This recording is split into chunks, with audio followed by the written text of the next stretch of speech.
really important, this one. We'll be flying in once again. We've seen the bans come out, and LGD back on blue side like we saw in game 1. They've done the exact same bans. Suning, they've done the same bans they did in game 1, except they switched the LeBlanc for the Renekton. And this time LGD, instead of the first pick Renekton, obviously they go for the Nocturne, which they took 3rd last game. Yeah, a lot of setup potential here for LGD. They got to see it come out well for Suning last game around. They're going to pick it up this time for themselves. And we get the first lock-in for Suning. It's going to be the Lee Sin yet again.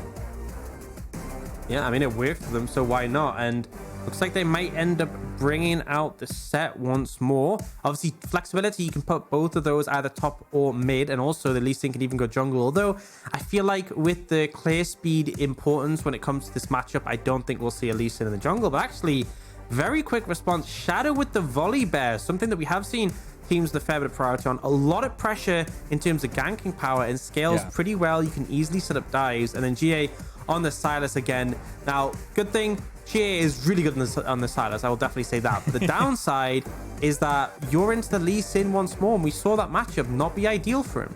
Yeah, he wasn't able to get the lead that he wanted in the mid lane, man.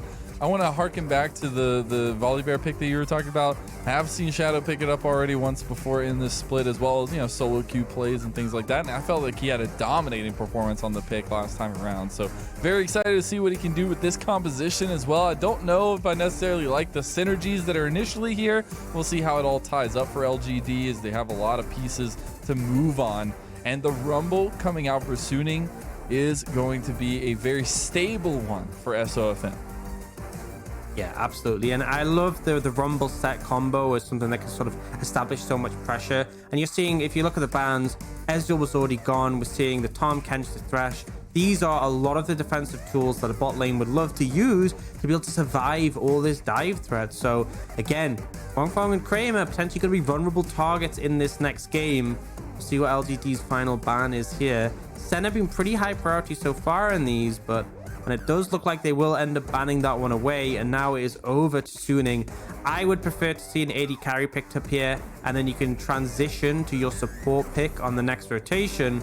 Typically for Huangfeng, we have, you know, Jinx is an option, Kai'Sa, even the Kog'Maw is something he's brought out early in the split, but I feel like it's difficult to isolate what will survive here. Yeah, and I mean, you gotta think the Kai'Sas of the world, the Jinxes, things like that are on the table here, and it will be Kai'Sa for Huangfeng, so he'll be able to pick that one up. A little bit of synergy with his team, but not so much. And you're looking at that support pickup to really tie that together. And now it's up to LGD to pick their final 2 pieces, to find the tie-in for their composition. What is Kramer going to be rocking? Are we going to get the damage carry from him? Is it going to be more supportive? Are we going to see something come out from Mark that enables his roaming a little bit better than maybe last time around? I think the Leona looked really good, but he just wasn't able to get it going. And the Aphelios is the actual lock-in for LGD. So they have a very strong later game ADC with some serious teamfight potential going for them already. Yeah, and it does really well into the Kai'Sa in the laning phase. And on top of that, if you can survive the dive threat, you're really good at just shredding everything that comes near you. But it's a big if. Kramer needs to be absolutely on fire in this game. And we see the Nautilus coming out as something that can just, you know, use that point and click ultimate on the Kai'Sa or the Lee Sin. If they do try and dive in onto your AD carry, it does open up that Braum pick though. And with a lot of auto attackers on the side of Suning, it would have a lot of value, but instead they are committing to the engage. And I feel like, you know, if they do lock this Rel in, I would prefer it. Rel or Rakan, both fine for me, but commit the engage. And the Magnet Storm on top of the equalizer here for SOFM, a lot of synergy there, but also just their CC available to synergize with the plasma stacks from Huangfeng, and a lot of damage to come out of that team composition as well. I think both of these teams are set up in the ways that they kind of are a final evolving to here in this best of 3 series. You're seeing bits and pieces from the rest of the series littered throughout, but strengths are shining through for both sides. I love to see Shadow on this volley bear. I love to see Angel on the set with the combination of the Rel, Kai'Sa in the bot lane.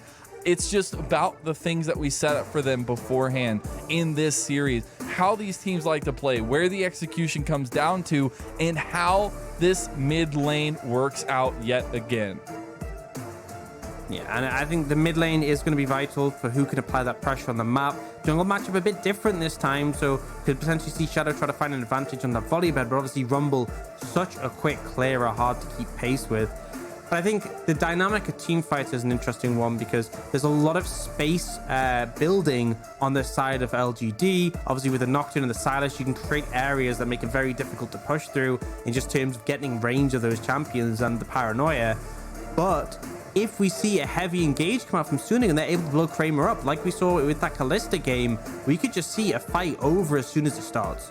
Yeah, I think that's the big deciding factor here is, you know, with both of these ADCs, you are looking at the hyperscaling nature of them and how much damage they can output in the team fights in the later game. We saw Kramer on the Kalista not so great at that positioning, at least on that shorter range pick. But this time around, you're able to get a little bit more range, at least on the Aphelios, a little bit more versatility in that factor as well. And you're seeing the League of Conqueror take place here as we load in to game number 3. One of these teams, Ox, will move forward in the standings. They'll take that leg up over the other. Both are tied at 2 and 3. 10th place in the LPL in this summer split. Who takes the win? Suning versus LGD. Game number 3 starts now. Oh, and it really does start now. Finn is going for a bit of an aggressive ward. He will just be chased away. Gonna be some corrupting posted up for Fearness there. Not gonna burn the flash or anything like that, but did a little bit of aggression early on. He got the ward though. That's all that matters.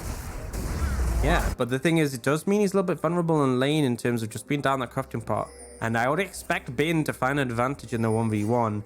And as well, on top of that, this is a Nocturne with flash. We've typically seen a lot of the Nocturnes running the Ignite for that extra kill pressure. So Fearness may end up potentially being a little bit of trouble in the top lane matchup, but I'm sure he'll be able to hold out. Now, on the other side, we did actually see Kramer and Mark going for a leash. So Hong and Huangfeng are actually able to find an advantage and should hit level 2 first in that lane matchup. And we're finally getting opposite side pathing, at least for these junglers so far. Could still end up in, you know, headbutting the same direction. But for right now, at least the early start for both these junglers is going to be a tad different for the first time of the series. And I think it still lends a lot. Like we talked about the mid lane matchup. We've also hearkened, or at least talked a lot about, hyped up a lot, the jungle support synergy, the duos that develop there. But it's also just specifically these junglers, right? Like Shadow took complete control of game number 1. SOFM had a more calm approach to game number 2, but he shut Shadow out of that game. And game number 3, I feel like a lot of that pressure does fall onto the shoulders of both these junglers. Absolutely, and I think that early ward kind of gave a lot of information to Shadow, and it indicates he knows that, you know, he's given SOFM the rumble. He knows what can be done with that champion. We saw it in game 1, his aggressive play where he looks to invade, and by getting that information, potentially limiting that factor and avoiding falling behind early, because Shadow does not want to be closed out of the game in the early levels, wants to be able to make an impact for the team. Yep, and we saw the scuttle pathing for SOFM. It's going to be to the bot scuttle. Already going to be able to go ahead and secure that one as the clear is just a tad bit slower for Shadow on the volley bear. We'll get up there later on, but just needs a little bit of extra time early on to get rolling. It will be that scuttle secured. So jungler's just going to be continuing to farm up. I do also feel like it's going to be just like last game where both these teams really waiting for those level 6 marks to feel confident in their engages. Yeah, and I think there's so many tools available when we hit that point. But now, though, we've seen that priority achieved mid and bot for Suning, which allows SOFM to be pretty comfortable. On the other side, you can see that once more, like game 1, Shadow trying to apply that pressure to the top lane. But the big thing is, Finn kind of expects it, and he's prepared. He's able to dash away with his ward hop. This is a very safe pick in the top lane, with essentially a free dash and then your flash on top of that. So LGD may not have too much of an easy time trying to find a kill there. And again, mid lane, GA, great on the Silas, really solid pick for him, and actually has managed to find a CS lead over Angel, but is so far losing in terms of priority. Yeah, interesting to me that we did see the switch up of the matchups there. We did see the Lee Sin in mid lane. We are getting that matchup in top lane. Bin in some trouble. He has SOFM right here on the corner, and Fearness realizes that at the last moment. Still almost finds the damage enough to kill Ben, but Ben will have to be out of that fight. No flash is burned, though. I really like the calmness coming out from these top laners as Xie finds a nice trade on the Angel, but Angel's found the better one. The flash haymaker! Angel makes Xie regret his decisions. And Xie was feeling confident in the matchup, stepping up. Angel relishing in the opportunity to get up close and personal with the Silas, dunks him, and then the beautiful flash follow. Angel really putting down a statement after that game 2 MVP. Definitely is. We'll see that level 5 fight here between the two, and when you flash first, you know the follow-up's always going to be there. Yeah, and I think the thing as well is, well, one, it was a bit of an early flash. You leave it a little bit later, and you potentially would have been able to not allow Angel time to react. But also, Xie felt confident because he had a stacked wave. He's like, okay, he's not going to fight with the creeps, but it's a set. He doesn't care if you have a stacked wave. He has a haymaker to give him a massive shield. He will fight you. And in this case, end up winning. So found that advantage already. And SFM with the priority bot lane, the advantage mid is just going to easily pick up this dragon. Will be first dragon secured by Suning, keeping up the tempo here against LGD. Something we said LGD is the one that wants to usually go for. I like it from Suning. As Shadow's actually hovering the mid lane here. Wants to try to find Angel, maybe a little bit of revenge coming down here as Xie is going to get half of his health bar taken down while they take the dragon. And that's not the trade you really want to see your mid laner taking while you're setting up a gank for Shadow. No, really not ideal. And Shadow's been a little bit subdued because top lane hasn't been an easy lane to necessarily gank. Although we are seeing a pretty big CS advantage between them. He's found Angel. The paranoia was there too. And Angel might have bitten off a little bit more than he could chew. The showstopper's going to get him back, but Angel dies. And the combo of Fearness and Shadow might get another kill here. They do. My goodness, LGD strike without abandon. Yeah, and we see Ong turning up, but the play is too late. It's already happened, and this is kind of all stemming from Bin. He has really suboptimally played this lane, and as a result, Fearness has such an advantage, already had the level 6, able to just engage straight onto Angel, and then Bin wasn't strong enough to really counteract it, and I've got to be critical of Bin here. Didn't have the best game 2 by any margins. Didn't have, I mean, game 2 was okay, but game 1 was tragic. And now in this game 3, looking like a massive vulnerability to the team. Your mid laner finds an advantage and you're throwing it all the way topside. You're 20 CS down, and now 2 kills onto Fearness, who is looking great so far in this game. And we saw how vital the paranoias were last game to Suning's success. Now LGD have that tool moving forward, and a fed one to boot. 2-0 is going to feel really good for Fearness on this Nocturne, enabling this man to potentially carry, and especially with the engages for his team. And Suning know that, right? They're sending members towards the top side of this map. SOFM is trying to continue to get advantages where he can and where it's possible for him to do so, as he wants to try to be the lifeline for Ben in that top lane. The thing is, I feel like it's a scenario where he has to be the lifeline, but you'd love to be playing around bot lane in this situation. You have such good setup and engage. You'd love to be able to move your bot lane up to the dragon, but you're kind of forced to babysit Bin in this situation. I don't even think he can go. Oh, he's gonna go for it under tower. That was a bad call. He gets it. It's not. It's a trade. The 1v1 goes both ways. 3-2 to Suning. Now after they get that kill, they're trying to find things. I don't know if that's the way you want to do it. Yeah, I mean, just as I'm flaming Bin, he manages to find a window back in onto Fearness there. And actually, it's a favorable trade. You get a massive shutdown off the back of that. You will take that when you're behind. Manages to land the skills, manages to execute.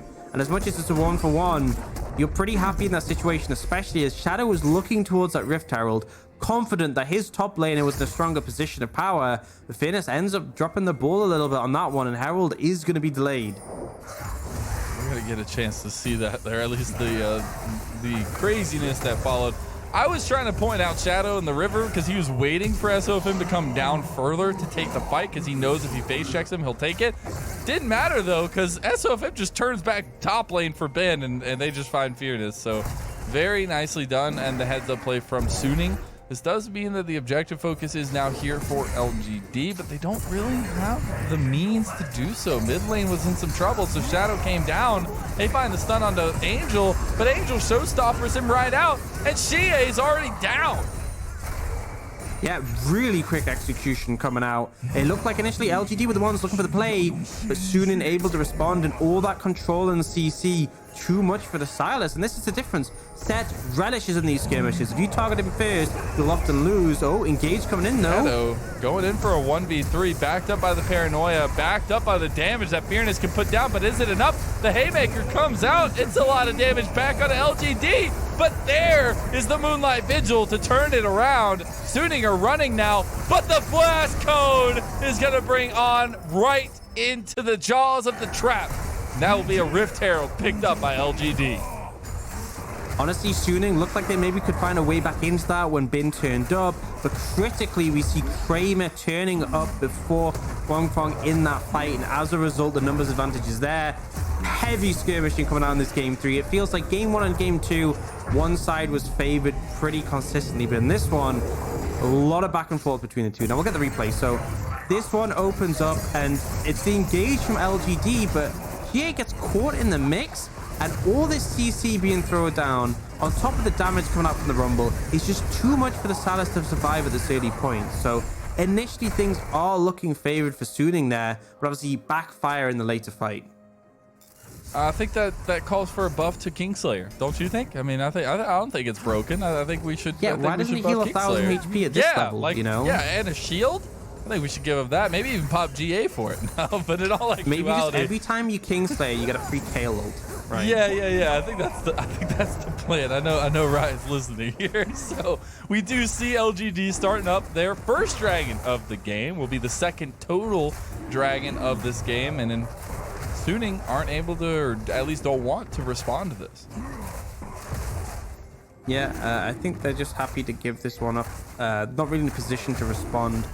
The Angel is coming off a reset there, although they are looking for playing bot, and the engage potential is real. I am looking for on here to try and find something. If you get the dismount into the Magnet Storm, it's a very easy equalizer setup, but it looks like LGD are just going to back away, and the window doesn't really end up opening up. Now, we were like, okay, been able to find that 1v1 kill, but despite that, he's still really far behind. He's two levels down on Fairness here. He is like not having a good time. Too. Yeah, this is only really his own fault, because he was the one who took that over heavy trade, wasn't able to crush the wave, and as a result got a massive CS disadvantage earlier. Really just came down to individual misplay is why we resulted with this massive discrepancy between the top laners. And the biggest question is how either of these teams really play through this top lane. Is it going to be, you know, that heavy focus from LGD to continue to get Fearness ahead on the Nocturne, to continue to get that tool ahead and let Shie get scaling, let Kramer get to scaling and continue to focus where you know you're strong, or if you try to transition that somewhere else? It definitely looks like LGD are opting into what I was talking about here and maybe just trying to push Ben to the edge. Oh, there's the Mark roam up. He's coming to assist, and they have the Herald. I think if you take this top tower, you free Fairness up to move around, and with the paranoia, that is a massive threat. Suning are not in a position to match. Now, is he on going mid to try and secure mid priority? And obviously this is the concern, is that Angel will be able to move in most scenarios, but I'm not sure there really is much of a response here. That's just the tower gone, and this will free Fairness up, sort of apply that gold advantage around the map. And we'll see how Fairness can do so. It's been really interesting to see the growth, at least in this last week or so, for Fearness, and just see him kind of come into his own here on the LGD squad, really as a strong member here where they can potentially play through, as we're seeing in this one. And I still would like to see a little bit more gold on Shadow to get going. I feel like the clearing is not in his favor here, so not having that extra gold influx from getting the kills is kind of hurting. But you're still in the lead, right? You've still gotten the advantage because of those assists, but you know how quick Rumble's clearing can be and how he can get all over the map, and that's just what I'm waiting to be unlocked here for SOFM. Yeah, I mean, ultimately hasn't really been able to have as much of an impact, and I think that's the thing, is the Volibear, although not as fast to clear in the jungle, a lot of gank pressure in those early levels. Yeah. And ultimately, as things have panned out, you know, bot lane's been pretty quiet, but as a result, Kramer's been fine just to play this matchup. Actually going for the shield bow on the Aphelios, so a lot more survivability than we typically see. Obviously, in this scenario, I don't question it. I'll be honest. I think it makes a lot of sense. A lot of threats to dive on top of you. And ultimately, we've seen Kramer make a lot of mistakes with regards to his positioning. So finding a window to survive pretty 800 pretty to difficult in 0 in turret plates for LGD. They're really good at getting those turret plates. Fearness not very good at getting out of death, as he's just going to be stride breaking away, trying to buy some time here. But the paranoia does come down. They've got the Fearness is still alive? How did that happen? Shie is now taking the brunt of the damage, going to be in some trouble. Showstopper comes back, and Shie pays for the sins of Fearness. Yeah, just step into. Oh, wait, Shadow. Wait, hold on. You don't need to do that to the man, all right? Stormbringer doesn't get him over the wall. He's going to take a lot of damage here, and he's eventually just going to go down. That is another big pickup for Suning as they get 2 kills off of it. And she's so weak on this Silas in comparison to these skirmishes on the top side. Angel on this set feels really hard as a target to kill. Bin, despite the fact he's behind the lane matchup, comfortable, but she just constantly is picked off first, and as a result, Suning able to clean up and find an advantage now. You see the bot tower form return, but I mean, in this replay, it's just survive. Yeah, I mean, the spell shield pretty nice. The paranoia by time, and then Shadow comes in with the hero save on the back end, but then Shie flash forward for what? I'm not really sure. Continues the fight, even though the whole plan was to save your top laner, and then the turnaround from Angel results in a kill. Just a little bit messy coming out from Shie in this one. Not what we typically expect to see, but LGD still with advantage. They managed to secure that bot tower completely naturally, and I think it shows the Aphelios Kai'Sa matchup. Kramer really favored in this one, and because there hasn't been any gank pressure, it's allowed to just play out organically, and he's in a comfortable spot right now. He definitely is. Now we have the first dragon of the Infernal Soul coming up onto the map in about 5 seconds. Both teams already positioning around the area. Suning are the ones with the vision advantage. They also have the engage advantage here as Paranoia comes down. They've already used their equalizer. There's the Moonlight Vigil to get the double root as well. The Showstopper stolen away and used to shop the show, but they have the Haymaker to back it up. A lot of damage back on LGD. Now the TPs have completed. Ben is here. He misses the first kick, but he can find the redemption here if he can. Ben getting so low, has to dodge out of there with the Ward Hop. Suning get away after just losing a couple members, 2 for 1 in favor of LGD. Yeah, and On tries to find an engage onto Kramer, but unable to connect, and he's just untouched in that fight. Honestly, feel like Suning weren't doing too bad for the most part, but it's just the fact that they didn't deal with Kramer, and he's absolutely shredding. Now, TP's coming back in, they're not giving this up yet. They are not. Angel is here. That's a little bit scary at this point in the game. The Dragon's getting a little bit low, but guess who else is scary? It's Fearness.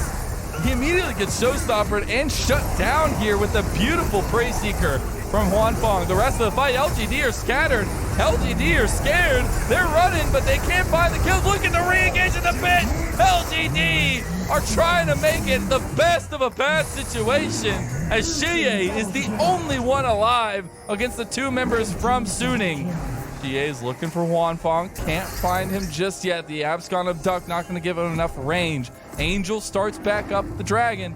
They might want to think twice about it. Shie has red and blue. Tries to go for Huanfeng. Doesn't find it for the second time. The Dragon at about 1,300 health. Now Shie moves in to start doing the damage. He's going to take the Dragon. No! Oh, thought the Prey Seeker was going to do it. But second Dragon secured after a carousel of fun for LGD. Absolute madness in these team fights. Even when I feel like one team is finding the advantage, the other one comes back swinging. Kramer, honestly, this video's paying dividends in these tight skirmishes. Now, we see Fearness going in a little bit too deep ultimately and getting clapped down onto. Good kill coming out from Huanfeng there, but watch Kramer in this scenario. Hong just doesn't have the damage to take him out quickly, and he does so much in return thanks to shield bow low HP. Throws down the turret before he dies, which helps to kill off the Lee Sin. Really well played coming out from Kramer here, and he is testing the limits of this champion and it's delivering. In this dive composition from Suning, Aphelios is serving his purpose. Yeah, it's fitting in like a glove here. And Rift Herald was actually started up by Shadow. Going to try to burn it down before the Baron spawns in about 30 seconds. They're also going to have priority on mid lane, so they can continue to push out if they need to. I feel like he might need a little help here to get this Rift Herald before the timer goes down. But Suning are in. The Hex Splash coming over the wall here for On. As On is the first one into the fight here for Suning. Be in some trouble here. The rest of the members, could they just go fight for this? It was stolen away by SOFM, and Suning are moving forward. The equalizer came down, but here's the paranoia. The return for LGD from the side. They're going for the sniper shot. They found Ben. The Stormbringer comes forward, but the re-engage with the wombo combos for Suning. The haymaker for Angel's gonna be huge, but do they have the damage to follow it up? Wanfong, very healthy. And SOFM finds the solo kill for Xie on the side, and they want more. They want the kills. That's going to be the shutdown as well. Angel goes down. Oh, and he tries to find them at the end. I thought he had them, honestly. I thought the Haymaker would come in soon enough, but Kramer is doing so much damage. And honestly, I can simplify this so much. Suning needs to kill this Aphelios. That's all it comes down to. And until they do, he is going to continue to dominate these fights. And it feels like Suning just, it's not clicking for them. You know, the game plan is similar to that Kalista play that where we saw Angel with a beautiful Lee Sin flank in game 2, instantly deleting Kramer. You need that, basically, on repeat. This Aphelios has to die, because right now, you're engaging onto different targets, and it just isn't working. Kill Kramer, and the fight's yours. A 6-in-1 Aphelios will do just that, changing the game shot by shot. And you have to say, LGD have been pretty clever on their re-engages. I love the paranoia usage coming out from Fearness, the delayed re-engage there. But you have to think about what Suning are looking to accomplish with their composition.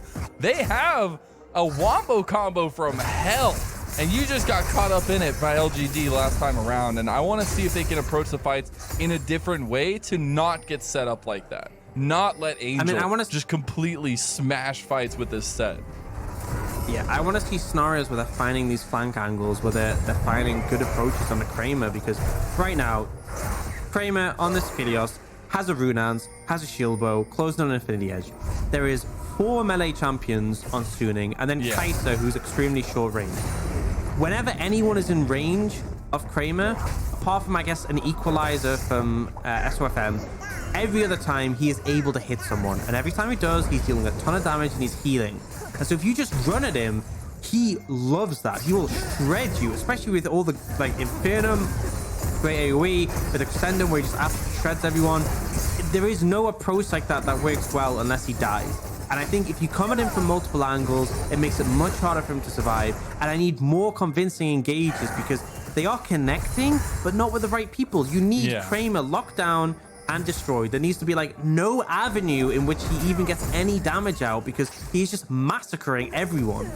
And you have the ways to do so, right? Like, you have Angel who can get onto the back line. You have Ben who can find those kicks, those angles that you are looking for. And if it does get down to the nitty gritty and you got to go in for a 5v5 crazy wombo team fight, you have the Rel and the Rumble, but it's the target selection. It's that execution that we've been harping on constantly for both of these teams, and especially Suning, when we're arriving to a point that we talked so highly for them. Their late game shot calling, their decision making in the team fights is huge, and it's exactly how they win fights and win games. And we're getting to that point now, but it's time to see it shine through. Yeah, it's what we expect from them, but it hasn't quite been delivering yet in this game. They do have control of the Dragon area, though. Looking to contest this Dragon. And all I can say is, for this entire fight, eyes are on Kramer. He is the pivotal carry in this game. We do see Fearness on a flank, though. We'll see what he can offer. Available. They have Paranoia available as well for the flank. They do have the Dragon burning down right now for Suning, and it will just go down. It's tied 2-2 now in Dragons, in those neutral objectives here. And Suning walk away scot-free from it as well. So they'll be able to even that one up. As LGD still looking for the fights, looking for the potential tussles, but just trying to clear out some of this vision that was gained by Suning. Yeah, and it felt like LGD weren't really seeing the approach that they could find and so it ended up just backing off. I feel like potentially you could have like pushed in deeper and made sure that opportunity arose, but I think again, concerned that if they do so, it potentially leaves Kramer vulnerable. So, you know, losing that dragon, not great, but it's not exactly going to change the game. It's just going to stall it out. And when you have this Aphelios, I think you're feeling pretty comfortable. I believe he should be able to pick up his Infinity Edge after he's cleared a couple of camps here. And that's when he really starts pumping out the damage. And the thing is, no one on Suning really can sort of withstand that for an extended period of time. Angel's the closest, and even him he'll just get absolutely shredded. Not a great scenario to be in, but this is game 3. Remember, these two teams are so close in standings, and the emphasis on that, because not only do you push yourself up, but you also pull one of your close opponents down and give yourself better odds of sneaking away one of those playoff spots. So that's what you're hoping for.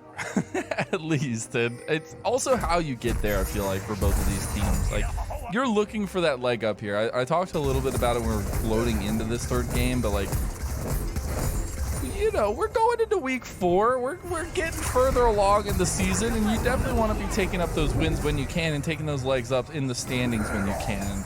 Both these teams, it would definitely mean a lot to the confidence for them moving forward, especially against matchups that they have further on down the road. But it starts here, and LGD and Suning are set up for some crazy later fights. We are already getting a lot of tussling, a lot of tension, at least in this mid lane, constantly between these two teams.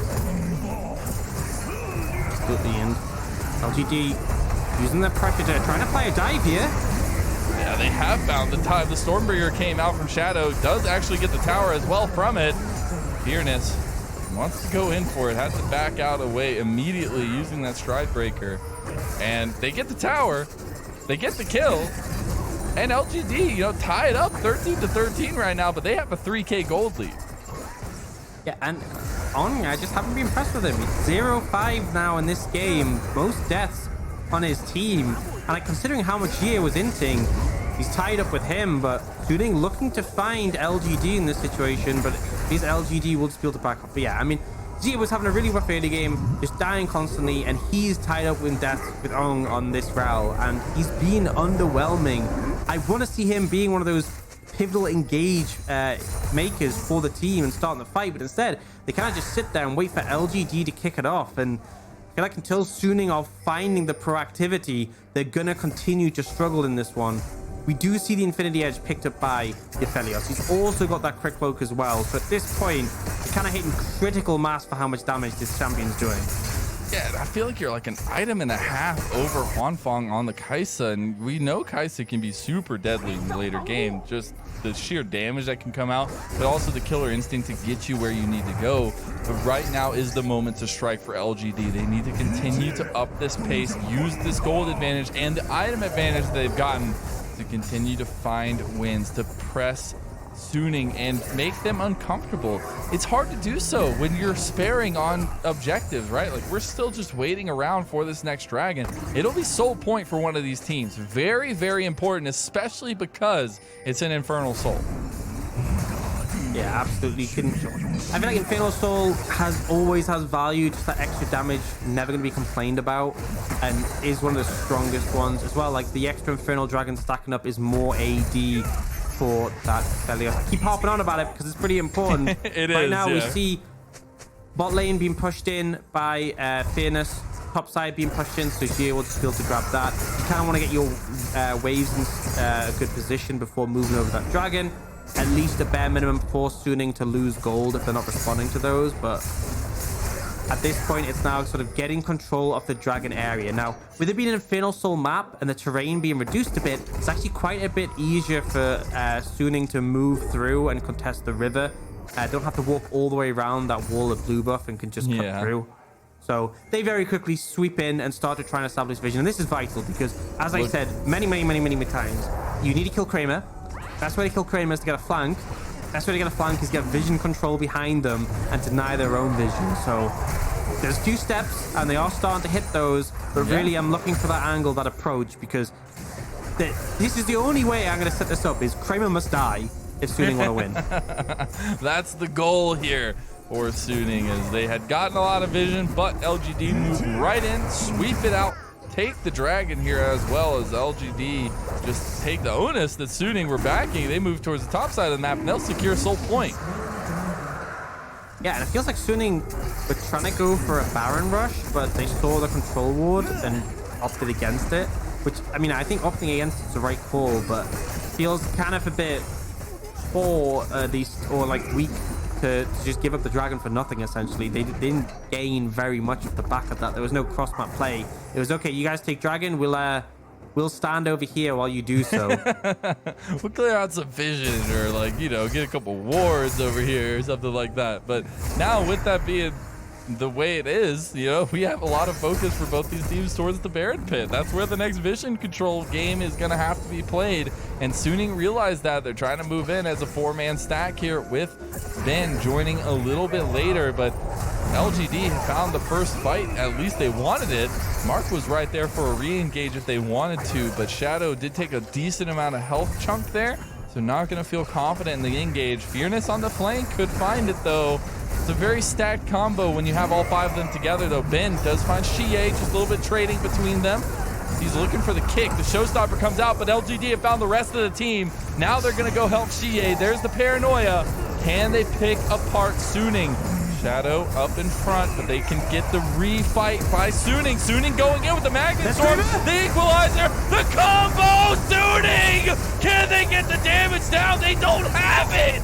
Ox, what do they do when they can't find the kills? They found Kramer, but they lose everybody. They managed to take him down, but so much damage came in return. At this point, it looks like even killing Kramer wasn't quite enough. LGD crushed the fight, and are going to start wrecking the base of Suning. With these death timers, I didn't think it just ends. There's 20 seconds still on. They might just be able to get this inhib at least. If they just want to go for the end, they could. They have a lot of damage from Fearness, who is stacked up to infinity right now, and they're going for it. They smell blood in the water. They're going for the throat here as LGD, they want to take that step forward. They want to go to 9th place, and the Nexus is all that stands in the way as LGD take down Suning. And a deserved victory by all means. LGD were crushing in game 1, and then in this 3rd game, able to come on ahead. Kramer on the Aphelios just could not be dealt with, and finally, after all this time, when we see them take him down, so much damage fires back in return. They get absolutely crushed, and the dive composition of Suning falls. And the smiles on the faces of LGD are all I need.